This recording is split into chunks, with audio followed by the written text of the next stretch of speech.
बिस्मिल्लाहिर्रहमानिर्रहीम। आज मैं आपको रमजान की दास्तान का एक किस्सा सुनाने जा रहा हूँ। उम्मीद है आप सबको सुनकर बहुत सुकून मिलेगा। रमजान एक ऐसा महीना है जिसमें दिलों को बदल देता है। टीवी मोबाइल से ज्यादा घरों में कुरान खुलता है, नमाज मिलकर पढ़ी जाती है, दुआ में सबका नाम होता है, झगड़ा अपने आप काम हो जाते हैं, सुकून घर में उतर आता है। बच्चों को रमजान प्यारा लगता है, शहरी और इफ्तारी यादें बन जाती है, घर जन्नत जैसा लगता है।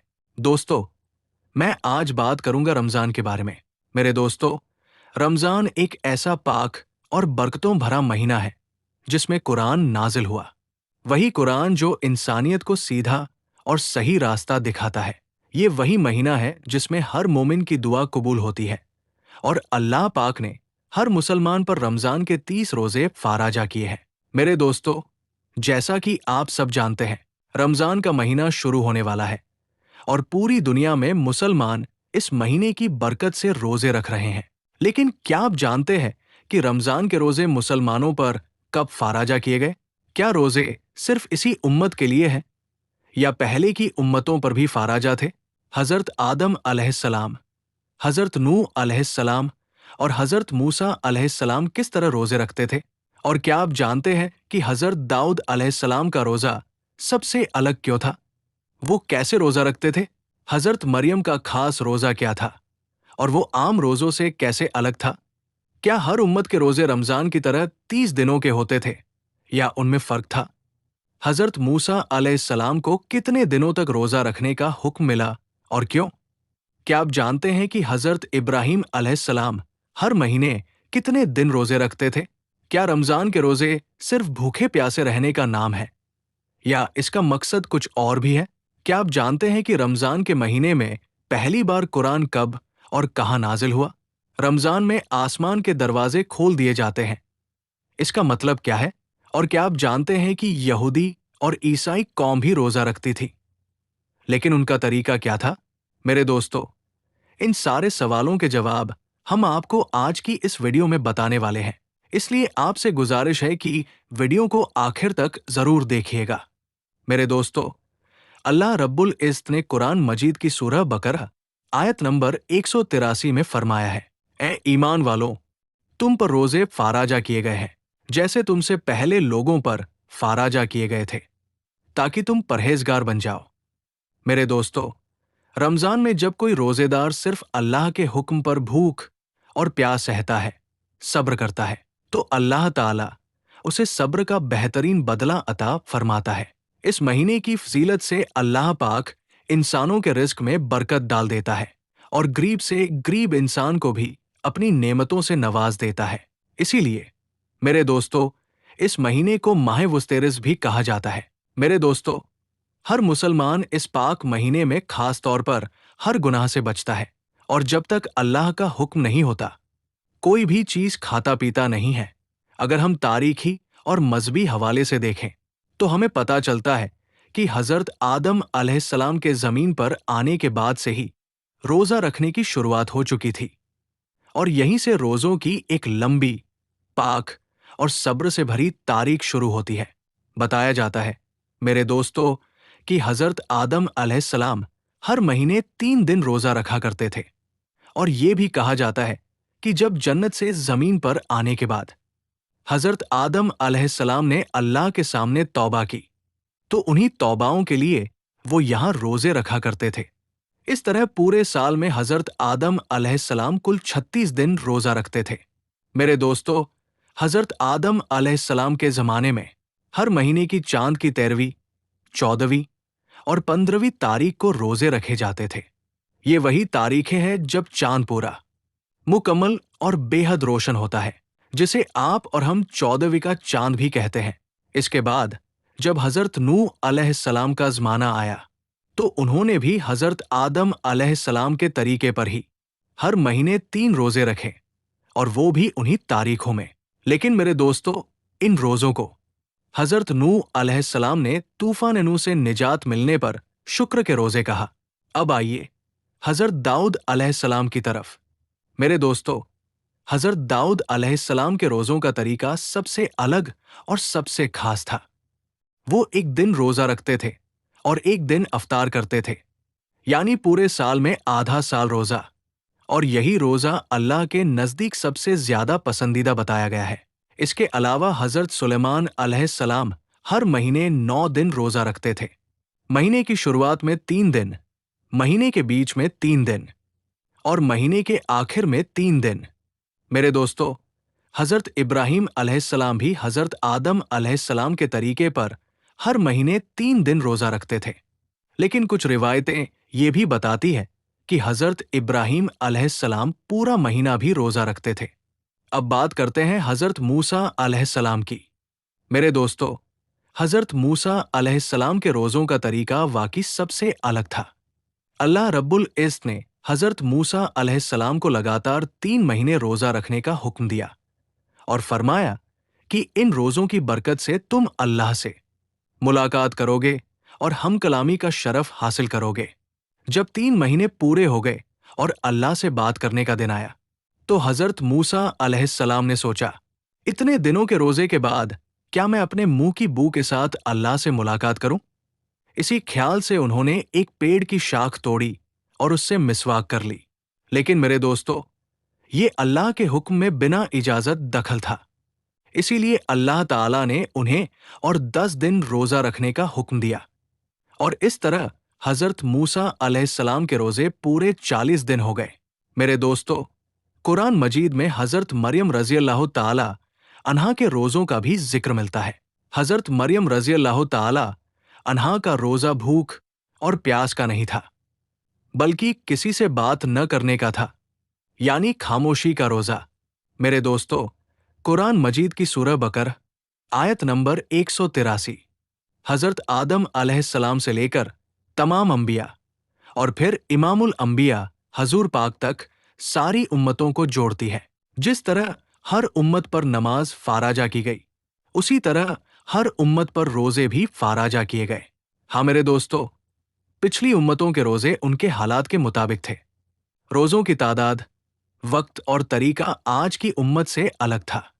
रमजानुल मुबारक के रोजे दूसरी उम्मतों पर फाराजा नहीं थे, बल्कि हजरत मोहम्मद मुस्तफ़ा की उम्मत पर रमजान के रोजे हिजरत के 2.5 साल बाद 10 शाबानुल मुअज्जम सन 2 हिजरी मदीना मुनव्वरा में फाराजा किए गए। और यही है मेरे दोस्तों, रमजान के रोजों की पाक, सब्र भरी और रूह को रोशन करने वाली तारीख।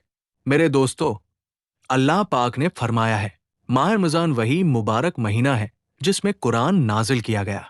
वो कुरान जो इंसानों के लिए हिदायत है, सही और गलत के बीच फर्क बताने वाला है। अल्लाह पाक ने यह भी फरमाया कि तुम में से जो कोई इस महीने को पाए, उसे इस बरकत वाले महीने में रोजे रखने चाहिए। और अगर कोई शख्स बीमार हो या सफर में हो और उसके रोजे छूट जाए, तो अल्लाह पाक ने रियायत दी है कि वो रोजे बाद में पूरे कर सकता है। मेरे दोस्तों, हमारा रब बड़ा मेहरबान है। उसका इरादा हमारे साथ आसानी बरतने का है, सख्ती का नहीं। इसलिए हमें चाहिए कि हम इस महीने में रोजे रखें और अगर किसी मजबूरी से कभी कोई रोजा छूट जाए तो उसे बाद में जरूर पूरा करें। और हाँ मेरे दोस्तों, हमें अल्लाह की इस अजीम नेमत पर दिल से शुक्र अदा करना चाहिए। मेरे दोस्तों, आइए ये भी जान लेते हैं कि हजूर पाक की उम्मत से पहले यहूदी और नसारा 10 मुहर्रम यानी यौम आशूरा का रोजा बड़े एहतराम के साथ रखते थे। इसी तरह हर महीने 13वीं, 14वीं और 15वीं चांद की तारीखों को भी रोजे रखे जाते थे। हजूर पाक ने उनसे पूछा, तुम 10 मुहर्रम का रोजा क्यों रखते हो? उन्होंने जवाब दिया, इस दिन हमारे रब ने हमें फिरौन से निजात दी थी और इसी दिन हमारे रब ने समंदर में रास्ता बनाकर हमें दरिया नील से पार कराया था। इसी शुक्राने में हम इस दिन रोजा रखते हैं। ये सुनकर हजूर पाक ने फरमाया, इस बात के तो हम तुमसे ज्यादा हकदार हैं। फिर मुसलमानों को हुक्म दिया गया कि तुम भी मुहर्रम के महीने में रोजा रखा करो। यहूदी एक रोजा रखते हैं तो तुम 2 रोजे रखा करो, एक 9 तारीख को और एक 10 तारीख को। फिर जब कुछ वक्त गुजरा तो हर महीने 3 रोजे रखने का हुक्म दिया गया, चांद की 13वीं, 14वीं और 15वीं तारीख को। मुसलमान बड़े शौक और एहतराम से इन रोज़ों को रखा करते थे। लेकिन जब रमज़ानुल मुबारक के रोज़े फाराजा कर दिए गए, तो इन रोज़ों को सुन्नत रोज़ों का दर्जा दे दिया गया।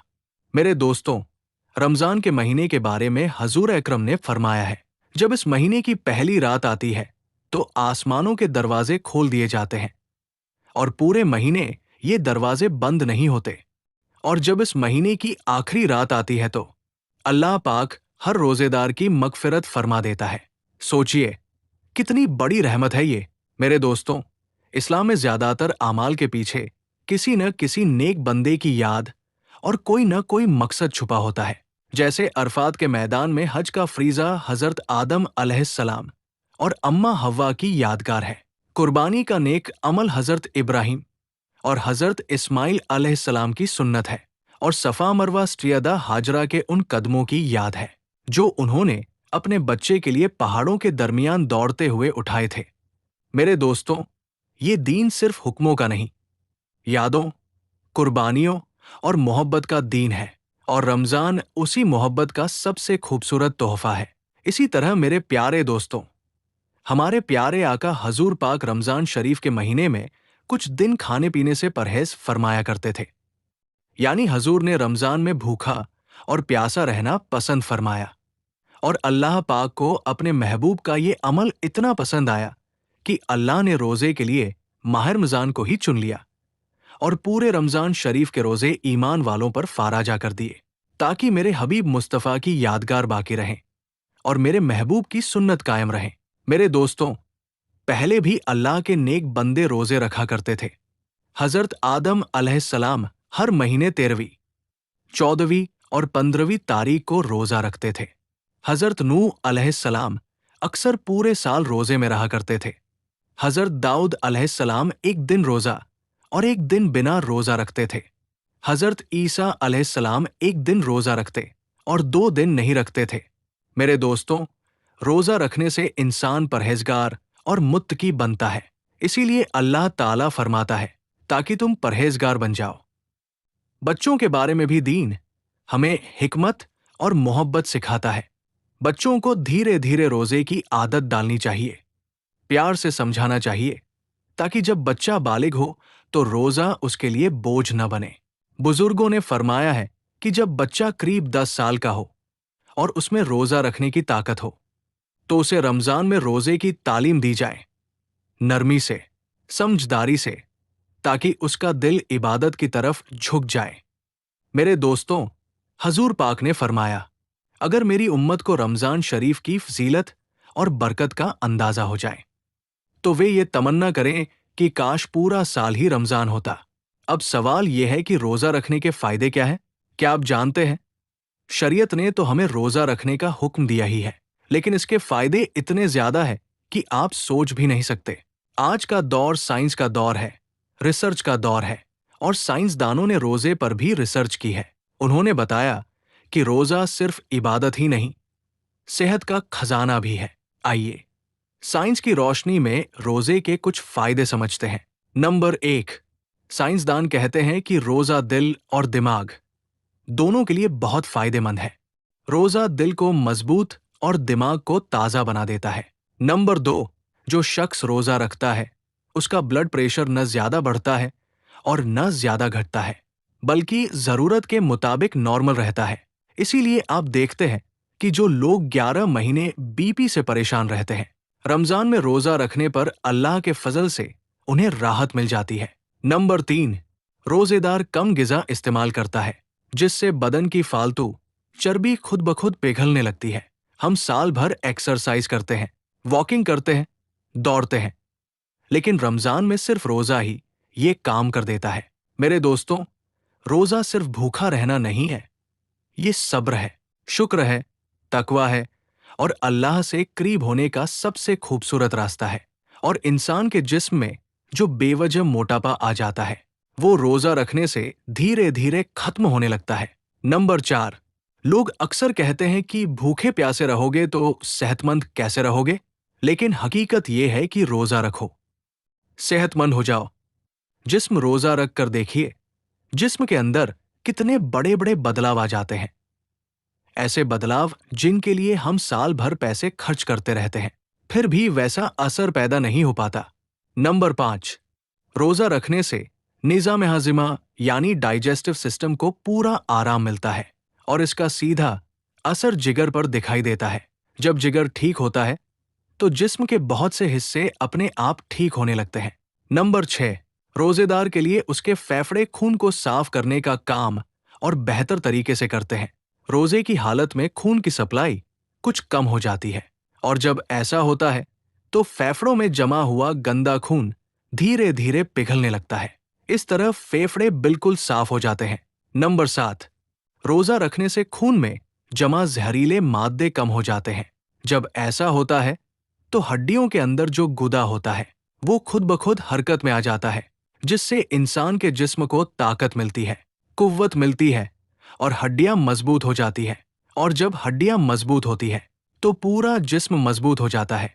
मेरे दोस्तों, इसके अलावा भी साइंसदानों ने रोजे के बहुत से फायदे बताए हैं। हमने आपके सामने तकरीबन 7 फायदे रखे ताकि आप समझ सके कि रोजा रखने से जिस्म और रूह दोनों को कितना फायदा होता है। अपने दोस्तों के साथ जरूर शेयर कीजिए और रमजान में रोजा रखने की पाबंदी जरूर कीजिए।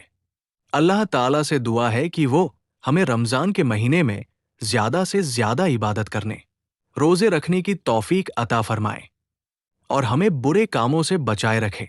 आमीन या रब्बुल आलमीन।